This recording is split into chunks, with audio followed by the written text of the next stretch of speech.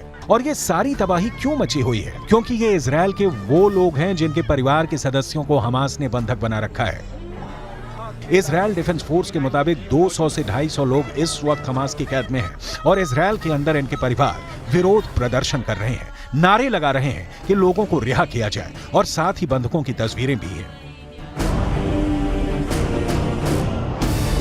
ये एक बहुत बड़ा द्वंद्व है जो पूरी दुनिया में चल रहा है। यूरोप के तमाम देशों में फिलिस्तीन के लोग विरोध प्रदर्शन कर रहे हैं और उनकी मांग एक ही है कि किसी भी तरह गाजा के अंदर सीज फायर करवाया जाए ताकि गाजा में लोगों का मरना बंद हो। जबकि दूसरी तरफ इजराइल के समर्थक वो लोग हैं जो ये कह रहे हैं कि हमास ने जो किया है उसकी सजा देने का हक इजराइल के पास है। 7 अक्टूबर को इजराइल के दक्षिणी हिस्से में जब हमास के आतंकी घुस गए और सैकड़ों लोगों का कत्ल किया तो पूरी दुनिया में मोसाद की आलोचना हो रही थी, लेकिन असल जिम्मेदारी मोसाद से ज्यादा शिन बेत की थी, जो इजराइल की एक और खुफिया एजेंसी है। इजराइल और फिलिस्तीन की इस जंग ने पूरी दुनिया के अंदर कई इलाकों में एक सांप्रदायिक तनाव को जन्म दिया है, जिसका असर अमेरिका और यूरोप के तमाम इलाकों में नजर आ रहा है।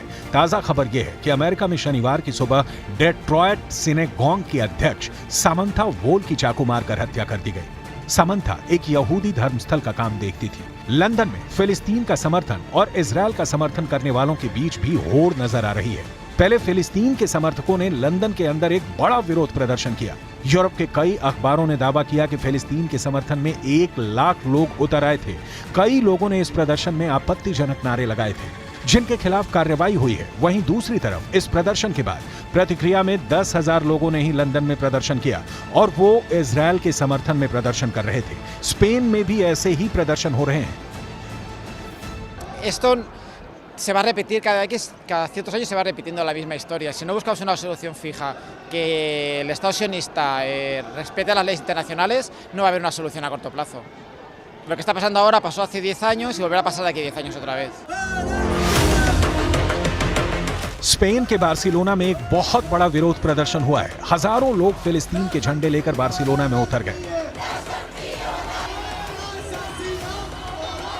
ये लोग फिलिस्तीन के समर्थन में नारे लगा रहे थे और तुरंत सीज फायर करने की मांग कर रहे थे।